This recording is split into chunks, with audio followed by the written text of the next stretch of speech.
9:30. We need to approve the agenda. Can I get a motion to approve today's agenda? So moved. Second. All right, hopefully you all had a chance to look at the minutes. I had one minor change for the minutes, if no one else has anything. And it is under the section trustee fact file,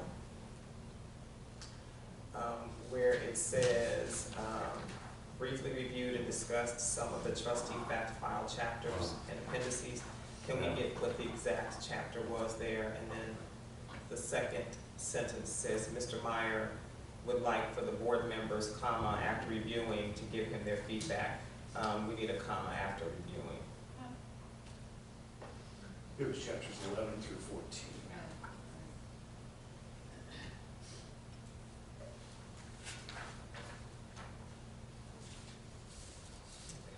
If there aren't any other revisions to the agenda, can we get a motion to approve the agenda as with the suggested I revision? move to approve the minutes as revised. Are you approving the agenda or the minutes right now? The minutes. Okay. Oh, I'm sorry, I meant to say the minutes, if I accidentally said. I will second the minutes as amended. Okay, All in favor? everybody in favor, yeah? Aye. Aye. Okay, all right. The minutes have been, an agenda has been approved. Public comments.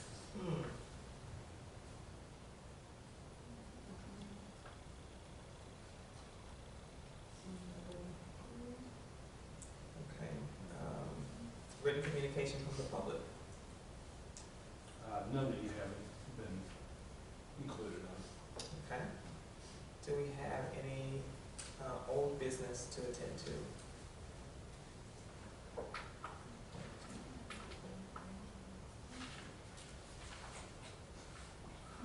Yeah, that's what we're already talking about. Seeing none, well, we'll move to new business. Let's discuss the FOIA report. It was brief. Those are the two FOIAs for the month of December. They've both been responded to. Today, there was a complaint made to the PAC about that first one. The second part of the first one, September and October, the legal documents. Interestingly, today we also received a decision by the PAC that the last legal documents we had redacted properly. And right after that, we got another complaint to the PAC about this month's, or September and October. About redacting. Yeah. And it's pretty slam dunk. Attorney-client privilege is pretty sacrosanct. Okay. Any other discussion on the FOIA report? Okay, personnel update, Rick. Right now we have, we have the halftime library assistant upstairs to be filled. I know I've been telling you guys there's been some hiccups with city's HR on that. I'm told that sometime fairly soon after the first of the year, that would be fixed. They just need to make some changes because it says they're applying, the application says they're applying to the city of Decatur, rather than Decatur Public Library, so they're gonna work on that on their end, especially with the online application, that's, they host that. We also have a halftime page position, that will be filled from a registry shortly. We have a registry from about 6 or 8 months ago, I think. We recently had another, I think I forgot to report in November, we had another halftime page complete his 6-month probationary period. All right, any other discussion on personnel update? Okay, Rick, you said you had some chapters to share, or 8 chapters? Yeah, I began, Renee Myers wrote this book, Moving Diversity Forward. I like the subtitle and seeing her speak Those two things are what sold me on Subtitles, how to go from well-meaning to well-doing. The first chapter is fairly general in an overview, but I can tell that her approach is going to be more about inclusion than about diversity. So, in other words, it's not going to be about recruitment, although she does do seminars on that and that kind of thing. It's going to be more about retention. And she's talking specifically in this book about relations between European and African Americans. Because that's what she knows best. She says a lot of it's generalizable to other. I know from seeing her speak a couple of times that she thinks about diversity very broadly. But she said this is the example that most people understand best, have the most experience with, and which she feels probably still needs the most work. So it's promising, but we need, I think, more help with the recruitment side than the retention side. We do a pretty good job of retaining people, although that doesn't mean people are completely satisfied. So I'm still very enthusiastic about finishing this book. She's a good writer, and if you ever get a chance to see her speak,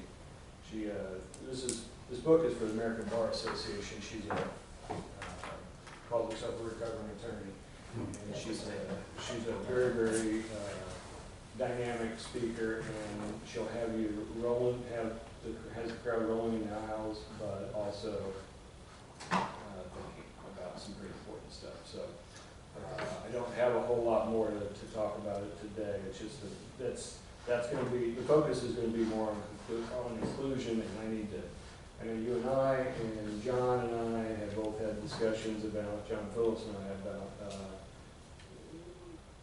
recruitment, but that's not what this one is. Is this book available here in the library, or is this just a copy you ordered? This is the professional from our professional collection. Okay. I'd be happy to lend it to you when I'm finished with it, probably in the next couple of weeks.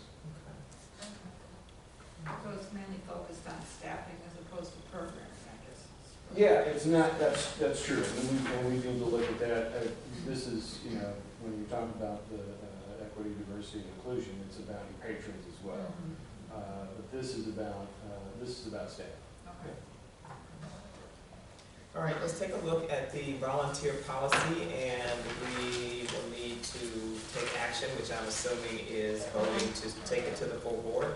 Well, this is our current policy, and I like to review policies every 3 years. And you see it's about 2 3 years. It's about 3 years Oh, old. 2020, yeah, we are in 2020. So, as I was looking through this, two thoughts. One, I think it's a really good policy, and we need to do a much better job of following it. And save us a lot of heartache. Two, I think we probably ought to discuss whether or not we want to include everybody who comes to work here gets a background check.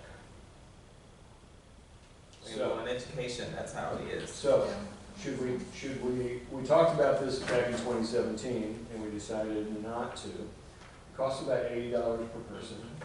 I'd be willing to, if we decide we want to do a background check, a criminal background check, we could grandfather in the current volunteers that we already have and just say from here on out, or say everybody gets a background check. And then how often? So those are. Are you talking volunteers or? Talk about volunteers. Yeah. So employees need one, so, especially we have a lot of volunteers up in the children's department. Yeah. We get most of them through DPS 61. And one presumes that they've had one or several. But that's what I'm putting to the board. Those are, aside from that, I think this is a really good policy that we have to enforce, and that's on me. And we learned some lessons, and we made great strides on it last year. I have we at least got applications for most of our current volunteers, so we have all that stuff on record now. But to me, following the process of bringing somebody on, checking up on references. And training and. Requiring references to begin with, but yeah, Yeah, the our training form- piece. And I should have included our application form on here to show you guys can see that. But Can it you does, send that after the yes, meeting? yes, it does ask for references. Okay. So once a year would not be, is that too much to ask that you do a background check on something? It might be, well, no, it takes a couple of days, about 5 business days, and it costs $80 per person. We're talking about probably 40 to 50 people. So are you saying individuals would have to pay that themselves, or the No, library would pay that? Well, I would assume that the library Okay. would cover that. I say your So you're volunteerism saying once a is year, gonna or what do you say? My thought is that you do it once. You do it when they come on. Right. I think you get an idea what kind of person they are.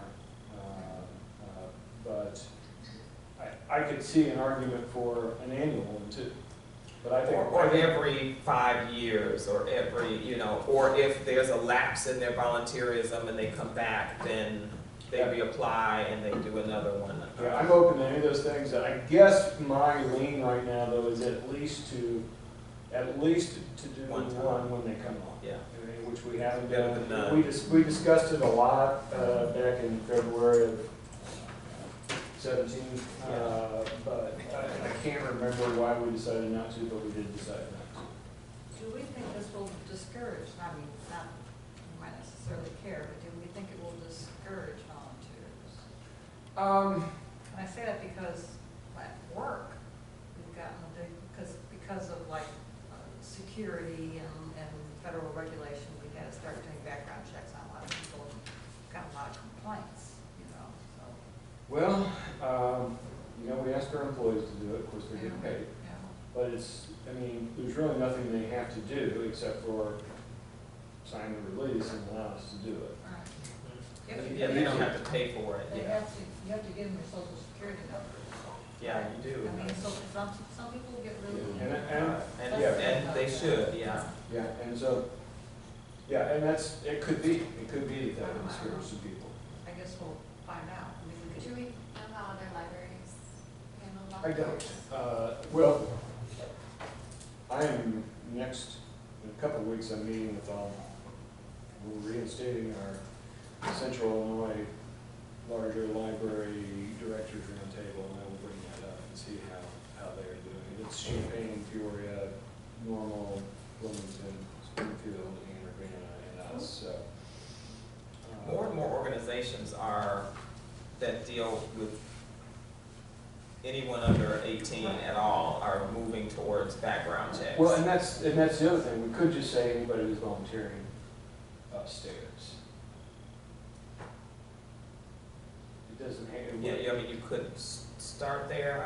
I don't know that it's a bad idea overall, but yeah, it's something to certainly. And then we would have to also Think about. decide what's our, Threshold. Yeah. what exactly, What because constitutes- because That's we what I was have, just gonna ask. because we have had people doing public service upstairs and downstairs, Mhm. and I'd like to continue to do that. We're still choosy. What's the threshold for employees? I don't even know. Probably felony. Well, the other thing is, if something would happen, I would want something in there that it's incumbent on the individual, if they have some kind of felony in the process of volunteering, it is their responsibility to, notify and step away. I guess really, my biggest concern is a sex offender. Yeah. Honestly, I won't say it's my only concern, I know thieves can change too, but, that's tougher but my biggest concern is the safety of the kids. Right. Well, or any violent background Yeah. as well. As far as just felony, here again, from my background, I've had, our HR people, I assumed that, you know, being convicted of a felony was like an automatic no-go, and they said, well, it doesn't, there's things you wouldn't expect that are Mm. actually. It's Exactly. like sometimes it's like depending on how it's worded, it's within a certain amount of time, you know, like, so. Yeah, I mean, I worked in the mental health field and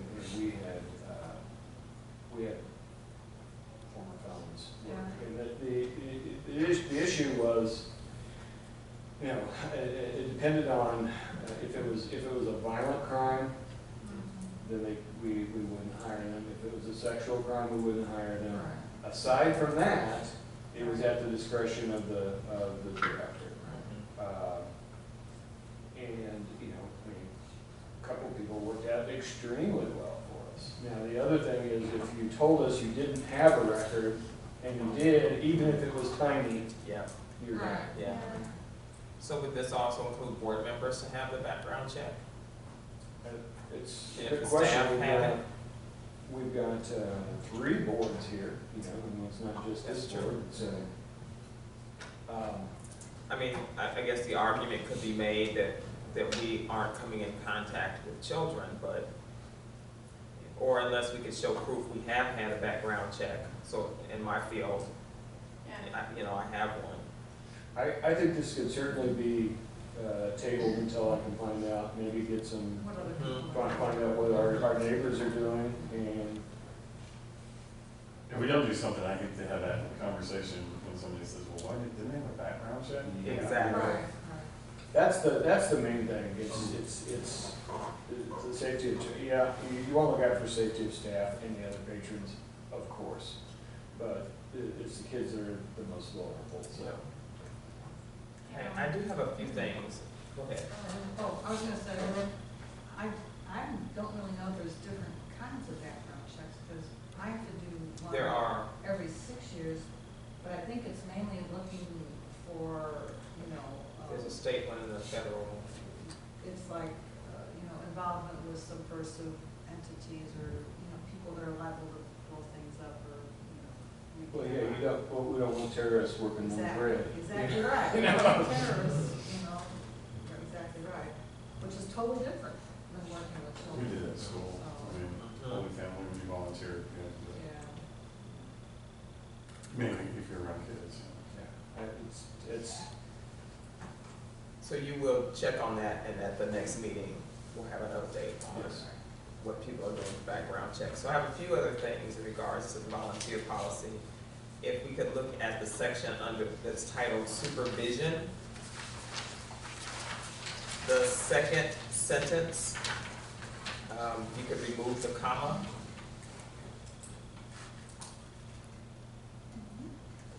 And then in the last sentence, I had a question where it says, all volunteers should keep their supervisor informed of their projects and work status. I didn't know exactly what that meant. Does that mean their work status outside of the library? Like if I have a job and I'm volunteering, I have to let you know? I don't think Whether that would I'm be, working. I don't think that would be necessary. I think that adds, I think that adds unnecessary confusion. I think that, We've used that as availability. Availability. yeah, so. But certainly- doesn't in certainly. any change to their schedule? I mean, I would think that, informed of projects and strike and work status, how does that scan? All volunteers should. yeah, I would strike in work status and just say, informed of their projects and of any change to their schedule, no comma needed. Because they might need to change their schedule, doesn't have nothing to do with work. For many reasons. I think projects within the library, or like just. Yeah, how about library projects Mhm. or assigned projects? Yeah, What do you like better? Assigned. Then under behavior, in the first sentence, volunteers are expected to conduct themselves in accordance with and adhere to all established policies and procedures of the library. You don't need a comma after with. Got it.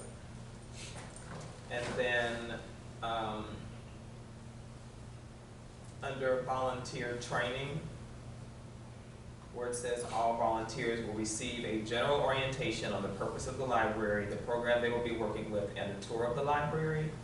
Can we change the order of that so that it's a little smoother? So all volunteers will receive a tour of the library, comma, a general orientation on the purpose of the library, comma, and orientation to the program they will be working with, or update on the program they will be working with. But something there so that it's, Yes. Flows in Mhm. the order, Mhm. like relevant to the. Exactly. activity. because you would tour the library, Right, then that's you the, would. that's the super Mhm. overall. Take the little dash Yep, that was my next one. of on the job training. And that next paragraph on the volunteer training. Was there anything that you wanted to add, or that is added to this that wasn't before, or? Aside from the background checks, but Okay.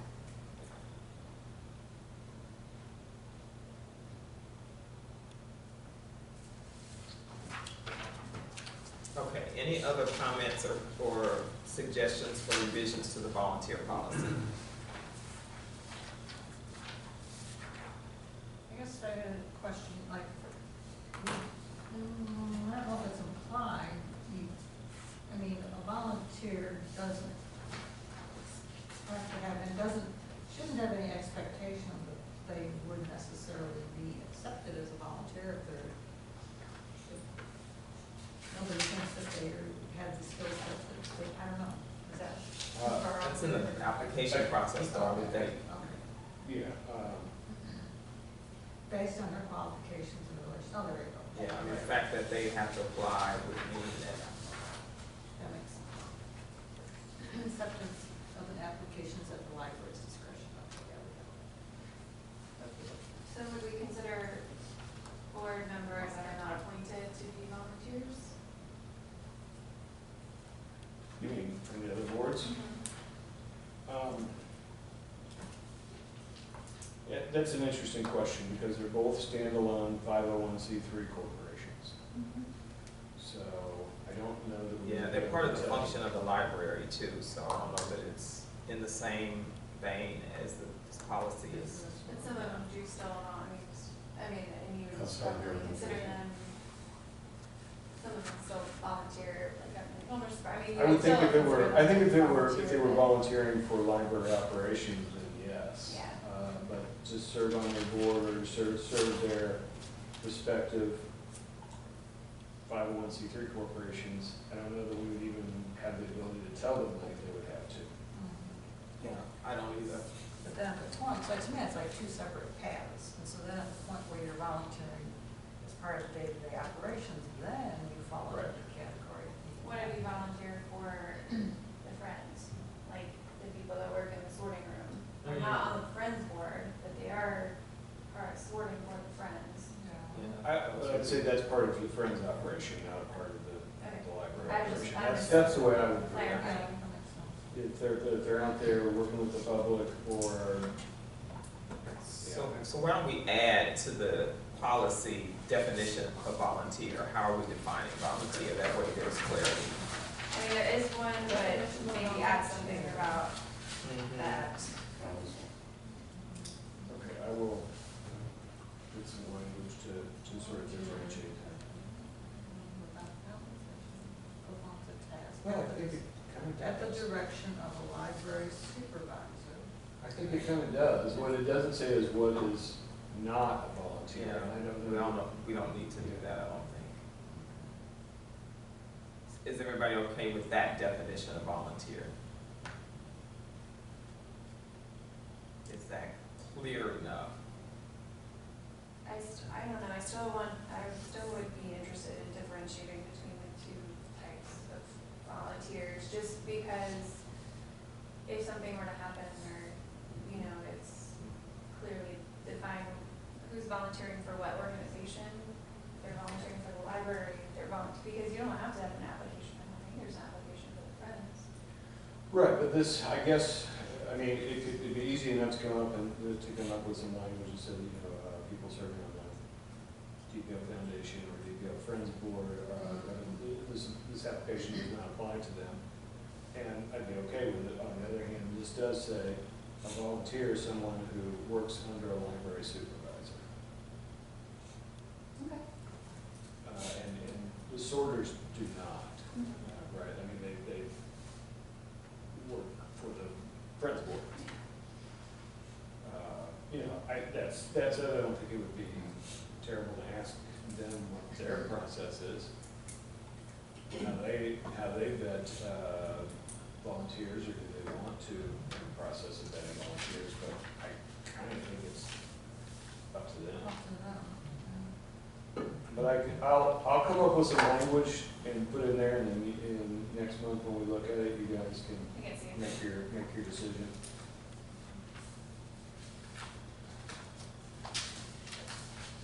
Okay, anything else on the volunteer policy? So we're gonna wait on action, other than just the suggested clarifications before taking it to the full board, right?